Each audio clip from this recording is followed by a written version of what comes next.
Thanks very much, everyone. Thanks, Alan.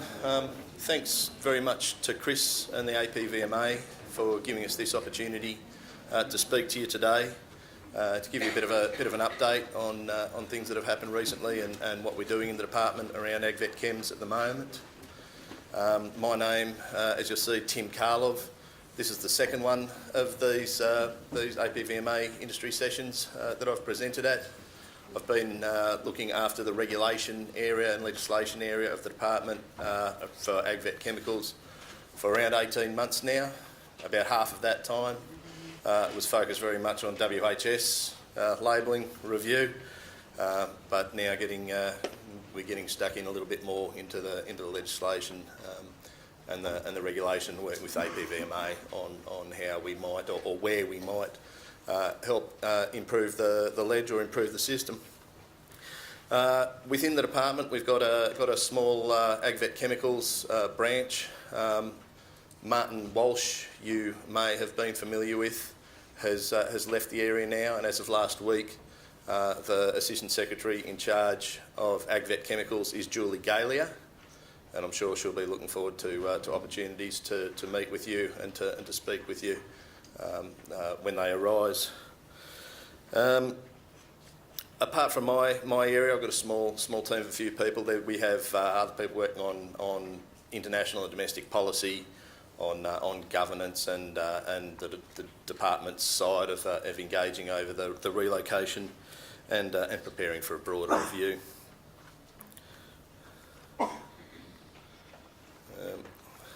So I'll speak to you, as I say, my area is around legislation, and so that's probably that's what the bulk of my presentation today is going to be about. So as exciting a topic as that is, I ask you to bear with us. It is what it is. So in terms of legislation changes, these have been going on for quite a while now, an ongoing series of changes, probably started around 2010, and sort of year on year there have been new changes being implemented or introduced. They've been targeted very much around trying to improve operational and regulatory efficiency, improving access to chemicals, balancing effort with risk, and of course managing risks for the community, chemical use, and the environment. So these are things you heard Chris talk about before. These are sort of central themes of what we do. I think we've probably had some mixed success in the area, obviously, but it seems to me there's been some wins along the way. So I'll just run through some of the changes that we've had over the last few years.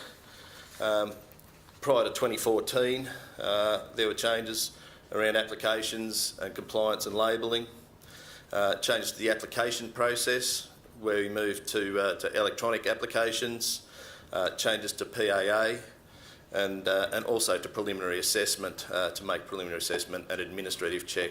I understand previously it wasn't uncommon for applications to be stuck in preliminary assessment for quite a bit of time, and for the regulator, for the APVMA, to have to spend a lot of time and effort trying to massage and trying to improve the applications. So the government made a decision to move away from that, to have the focus of the APVMA on pushing on assessing the applications before them, but also changes to pre-application assistance to go along with that. APVMA was provided, or the legislation provided, for a broader suite of enforcement and compliance measures to bring it in line with sort of a modern graduated scheme, introducing civil penalties in addition to the criminal penalties that were available under the code, and changes to labelling to focus not so much on the design of labels, but on the label particulars. So once upon a time, as I understand, label approvals were very prescriptive, down to the graphic design, the placing of the logo, the size of the text. So moved away from that. Thank you. Enhancing efficiency. Changes about 14-15. Simplified minor administrative variations. So this was to introduce legislation to allow for prescribed and notifiable variations. I understand in some discussions recently with Al Norden and the APVMA that these are being used quite broadly now. I think Al mentioned a number of about 1,000 prescribed and notifiable variations in the last 12 months. So that's a sort of a big change to the way simple variations are made. Strengthening monitoring provisions, providing for the APVMA, providing through the legislation for the APVMA to be able to test actives as well as products. And the government had an election commitment to remove the re-registration scheme that I think was in place for around a month, or maybe not even. And so the department introduced that legislation. More recently, there have been some changes in 15-16 to align regulatory effort with risk, exclusion of certain pet and stock feeds from registration, and putting in place those prescribed and notifiable variations, changes to site of manufacture, removing a use, change of product name, I think are the ones that came in then. And then in the last 12, 18 months, a few other changes have come online around application types, primary, secondary applications, particularly for vet products. I know there's some work there to do for ag products potentially, and provide for longer registration periods. So as you can see, it's been quite a long and ongoing series of changes that have happened, that have, as I've said, been designed to improve the system, and I think probably have overall improved the system. But it hasn't been without challenges, and I think some of the messages we've heard we heard when I first started the job were about change fatigue and impacts on stakeholders and on holders, applicants, and on the agency itself. Around middle of 2015, the government released its white paper, which Chris mentioned earlier before. The principles for that spoke specifically to ag vet chemicals. The principles that outlined were those ones again about streamlining regulation, improving access, and improving regulatory effectiveness and efficiency. And it identified sort of 3 specific areas for work on around reduced pre-market assessment of low regulatory risk products. And that is sort of aligning risk with assessment effort, recognising overseas assessments or building in international assessments, and exploring opportunities, I suppose, with that reduced pre-market assessment approach where the risks are allowed, moving to some post-market compliance where a lighter touch was taken through the front door. And there was also some commitments to work with the states on control of use. Again, that's not again, but that's as you'll know, that's a state and territory matter. But the department's been working with them, with the states and territories, and APVMA has also been working with the states and territories to try to kick a harmonisation process along and try to get some traction on that. Excuse me. Consultation on sort of most recent changes happened mostly at the back end of 2015 and into 2016. Had a series, 2 series, I think, of meetings around Australia, and some submissions received following those meetings. And since that time, we've had sort of a lower level ongoing engagement with industry and representations from industry. The messages we heard through that consultation at the time, again, were broadly positive around need for changes and potential area for changes. But as I mentioned before, there were very clearly some concerns about the impact of ongoing reforms, of never-ending ongoing changes on the APVMA and on applicants and holders, and the pace and extent of reform, that it was too much too fast was some of the messages that we heard from stakeholders at the time, and concerns about their ability and the regulator's ability to absorb the changes. We did get a clear message, though, of course, that there were some key areas that needed some further looking into, some further work, and the preference was that the focus be on reforms that improve efficiency.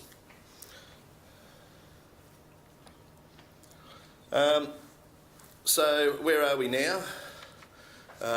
We've taken an approach, probably around the time I started, not driven by me, but around that same time, was to take a sort of a bit of a more measured approach to the legislation, and to implement the white paper changes, or that government and Commonwealth implement the white paper changes through operational policy, through changes within APVMA.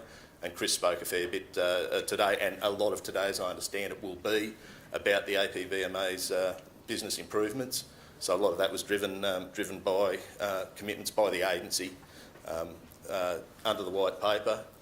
But government also asked us to develop a couple of legislative bills for this year, and as most of you will be aware, we've been working on that. A couple of months ago, we released an exposure draft, probably 3 months ago now, a couple of months ago, consultation closed. We released an exposure draft of what we've called the Operational Efficiency Bill. This was a set of relatively sort of smaller measures, simpler measures, but also captured a couple of what we understood were key measures at the time.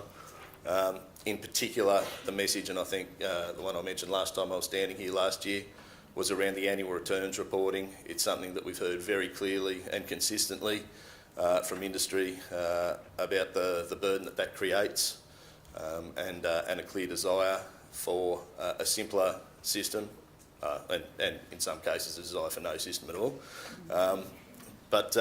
So we've worked on some measures to do that.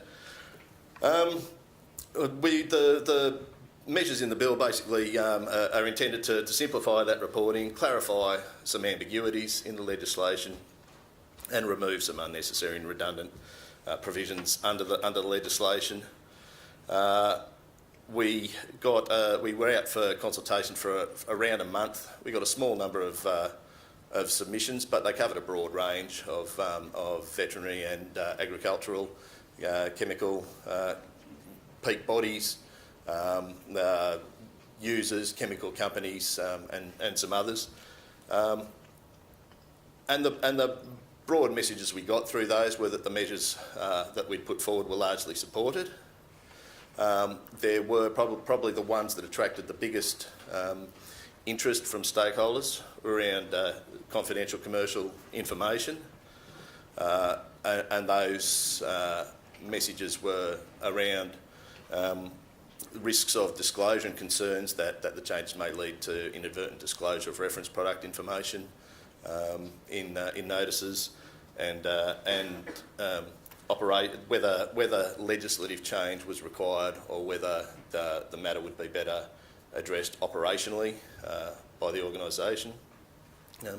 The other one that we got, the one that we probably got the most comment on, was around antimicrobial resistance, AMR. We introduced we proposed a measure for the APVMA to consider antimicrobial resistance to have regard to antimicrobial resistance as a part of the safety criteria, as a consideration under the safety criteria. Now that was aimed largely at the intent of the measure was aimed at sort of last line antibiotics, novel antibiotics coming into use that the OIE Health and it was led by Chief Veterinary Officer and Chief Medical Officer within Australia to preserve these things for human use to manage antimicrobial resistance. There were concerns though with the broad use of the term antimicrobial resistance and consideration that it may go far beyond that, even from agricultural companies and peak bodies. There were concerns that this may impact their chemicals. So we've reconsidered those in discussions with APVMA and with Chief Vet and Chief Medical Officer in relation to, or particularly Chief Vet Officer in relation to the antimicrobial measures. So we're looking to put forward the bill as soon as we can. It's in for drafting at the moment, in for the development of the legislation itself. But on the basis of those discussions we've had, the stakeholder feedback and the work from the APVMA, as Chris mentioned previously, they've recently developed their practice statement on handling CCI. We advise it's not quite the issue within the agency that it had been some time ago.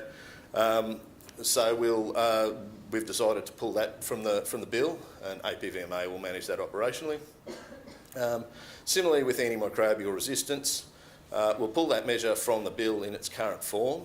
It's probably something though that we'll continue to take forward, and we're more likely to take it forward in regulations. While none of this is bedded down yet, it will probably be in the form of the current thinking, is it will probably be in a form of a list of critical products that need to be managed, critical substances, critical actives that need to be managed in a particular way, and that may be not for use in veterinary products, but that's yet to play out. And we might also be able to, or we might also put some tighter bounds on the safety consideration through the regulations on the safety criteria considerations. In terms of annual returns, we had the information we had was that we could not implement the new changed annual returns measures. The annual returns measures have been changed to align more with the levy measures. Many of you will know it's now a report on a return on amount of product sold at the same time when levy returns are made, as opposed to import-export manufacture of standalone actives and actives in product. So one piece of data as opposed to 6 pieces of data, and aligned with the timing of the levy reporting data. Now we had information that would be problematic to implement before 2018-2019 for the 2019 reporting year, because the 17-18 year has already started, and there's issues with introducing legislation that has retrospective effect. The Deputy Prime Minister's Office has directed us though to bend over backwards to do what we can to implement it for next year. And so we're working with the Office of Parliamentary Counsel, and we think we may have a way so that next year's returns can be under the new simplified system, and that will be reflected in the bill if we can. We've just made a couple of other changes to the measures that we'd consulted on. I won't go into a huge amount of detail, but we had a measure there to allow errors to be addressed during preliminary assessment. The intention was only ever that to be simple administrative errors, simple fixes.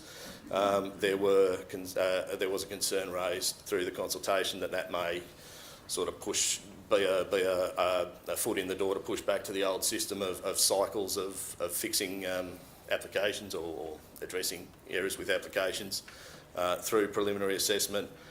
So we've just asked to clarify. We think the measure was already clear, but we've asked the drafters just to make sure that can only happen once, that it's not an ongoing series. Extended the number of label suspensions to all suspensions that can be addressed during while they're suspended, or could be varied while they're suspended.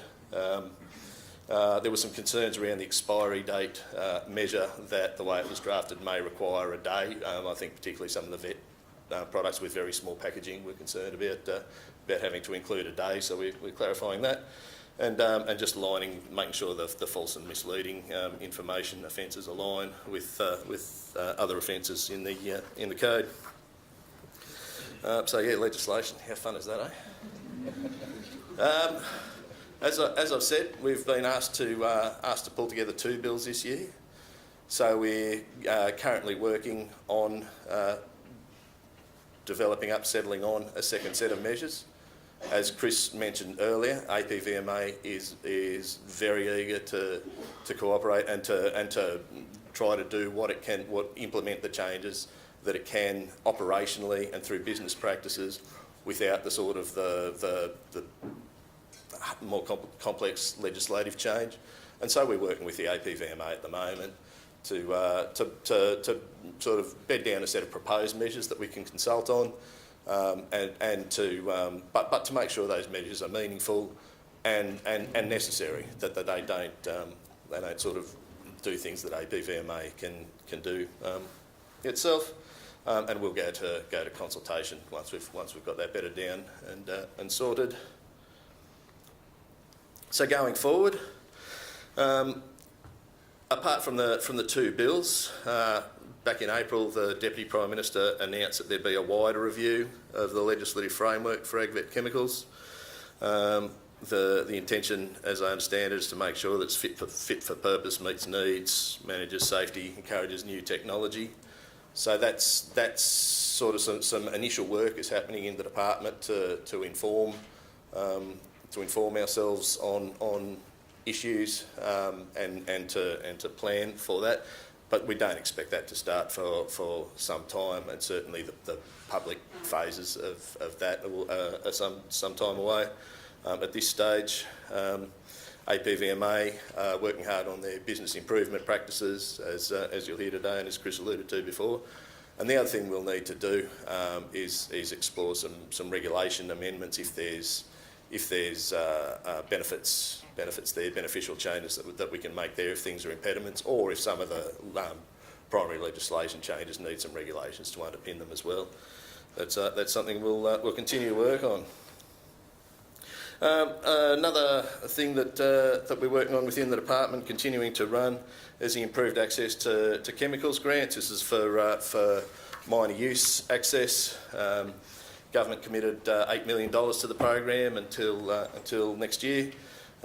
So far, the Deputy Prime Minister has approved 100 grants worth $4.2 million thereabouts, and a third round of grants applications are open at the moment for another around $1.8 million. That program also establishes the collaborative forums that RURDIC runs, the Rural Industries Research and Development Corporation runs, to set priorities for minor use needs and to allow stakeholders, chemical companies, users to share their needs, and also funds the crop grouping and permit to label work that APVMA has been running. Just quickly, I mentioned before, the WHS review has now concluded. It was a big part of our work, particularly last calendar year. Wrapped up sort of maybe the day or two before Christmas. It's a matter that rests outside our portfolio. It rests with the health and WHS organisations at state and territory level. We had, you're probably aware, or many of you are probably aware anyway, that we'd engaged pretty heavily in that space, that the GHS, the globally harmonised system of labelling of chemicals, changes were required to AgVet chemical labels. We engaged some work, did a lot of work in that space to try to inform and influence those relevant agencies through State Safe Work Australia about the necessity for this. Well, we had some success.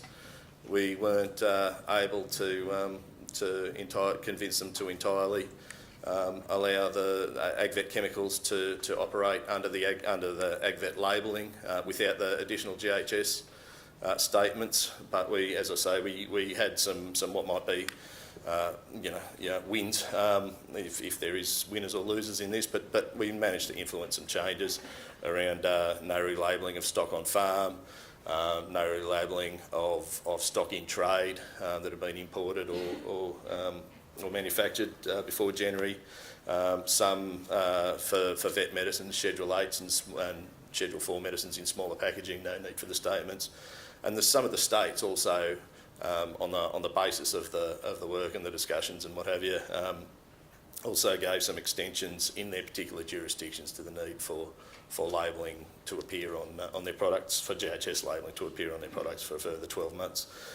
New South Wales and Tasmania are the ones that I'm aware of. So thanks very much for that. I suppose I've probably got a few minutes left. So the other thing I'll mention is, again, it's a state and territory responsibility, but something that the white paper had pointed to was around harmonised control of use. So there's been a lot of ongoing work with the states and territories in that space.